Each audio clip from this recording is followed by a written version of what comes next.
My topic is interpretations of Georgia O'Keeffe's flower paintings. So, Georgia O'Keeffe was major in her contribution to the development of American modernism and avant-garde in the early 20th century.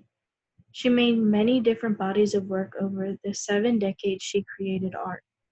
Most of her pieces were abstracted and evoked strong emotions to the viewer. She worked closely with Alfred Stieglitz, who later became her husband in 1924. Her paintings of flowers, landscapes, and close-ups have become a part of the American artistic landscape. O'Keeffe was not well known in the beginning of her career and wanted to try and figure out a way to gain attention to her artwork.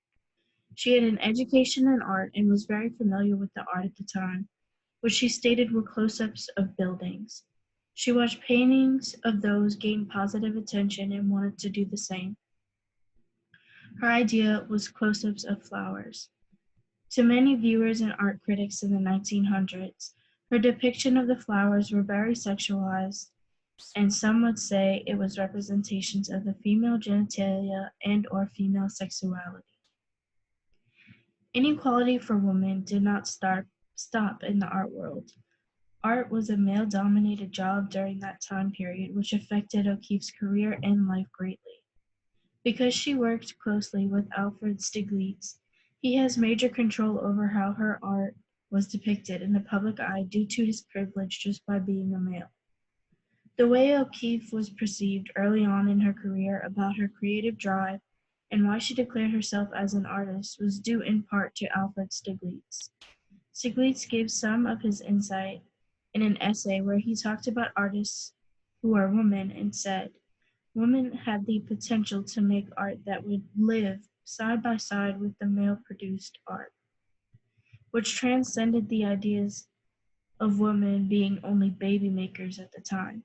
This is an accepted statement by him at the time because it went against the common notion that women were only made to make babies, clean the house, and take care of the children, etc. But today, that is an insult to women because it gives the idea that women can make art as good as men, but not better. Stieglitz worked with other women, but worked closely with O'Keeffe because her art was an entirely different matter to him.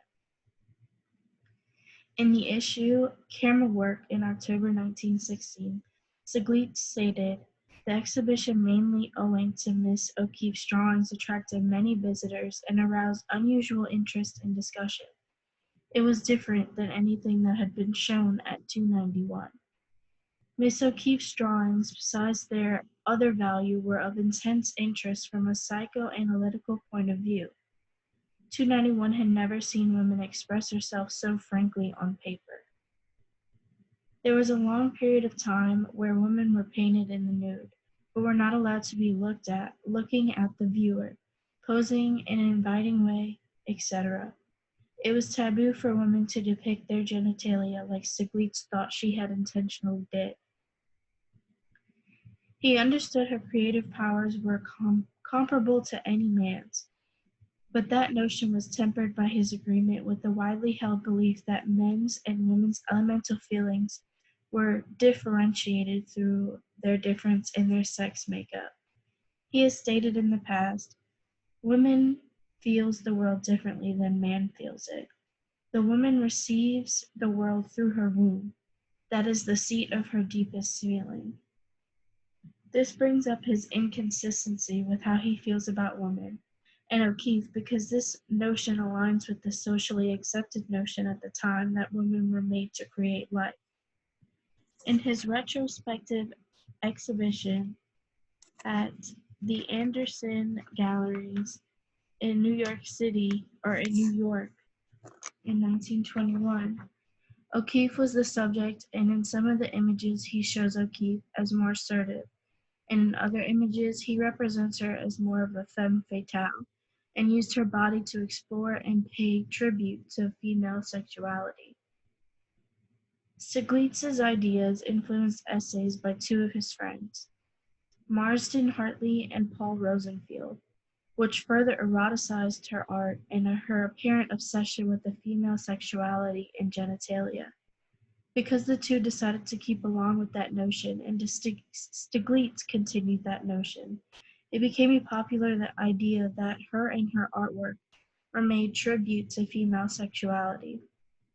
O'Keeffe made a response to the essay that Stiglitz's friends wrote in 1922, and she said, "You see, Rosenfield's articles have embarrassed me, and I wanted to lose the one for the Hartley book when I had the only copy of it to read, so it couldn't be in the book. The things they write sound so strange and far removed from what I feel of myself." In an interview between Linda Nochlin and Georgia O'Keeffe, paying close attention to O'Keeffe's Black Iris III, Linda mentioned that her art was much aligned with symbolic realism because of how accurate the painting was of the plant, and also how it naturally depicts the female genitalia. O'Keeffe refuted these ideas and did not validate the depictions made by other art historians and art critics, also Linda, during that time, who suggested her art was about the female sexuality and/or genitalia. In 1926, she came to believe the importance of the femininity aspect within her work.